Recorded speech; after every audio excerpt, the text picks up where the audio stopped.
आमचो गोंयचो एक फामाद एक्टिविस्ट आणि बहुजन समाजाचो लिडर रामा काणकोणकर हेका ज्या तरेन गोंयचो सरकार आणि गोंयचे पुलीस हॅरेस करतात आणि अरेस्ट केला कारण तो एक गोंयचो आवाज जावन उलयतालो आणि बीजेपी सरकार सद्याक लोकांचो आवाज दाबपाचो प्रयत्न करता। Doctor Pramod Sawant home minister आसा, मुख्यमंत्री आसा, तेका ही घटना सबनाशिल्ली।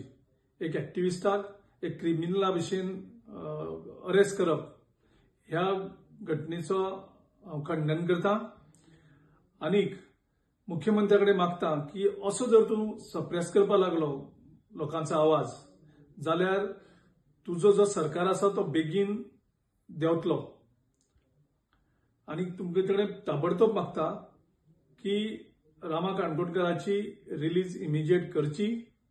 तुम्ही कितेंय केलें जाल्यार बहुजन समाज लिडरशीप काबार करपाक शकपाना, गोंयचो आवाज तुम्ही आडोवपाक शकपाना। तुमकां जमीन बळकावपाचे प्रकरणां, कॅश फॉर जॉब, तुमकां हे सगळे इश्यू धापपा खातीर तुमकां वेगळे वेगळे इश्यू करपाचे। रामा काणकोणकराचो अरेस्ट इश्यू आसा हो तुम्ही जो लँडस्केप आणि सुलेमानान जे एक नांव मुखार येतात त्या प्रकरणांक तुम्ही डायव्हर्जन दिवपाक तुम्ही एक्टिविस्टांक सध्या यूज करतात। गोंयचो लोक तुमकां कदापि माफ करचो ना।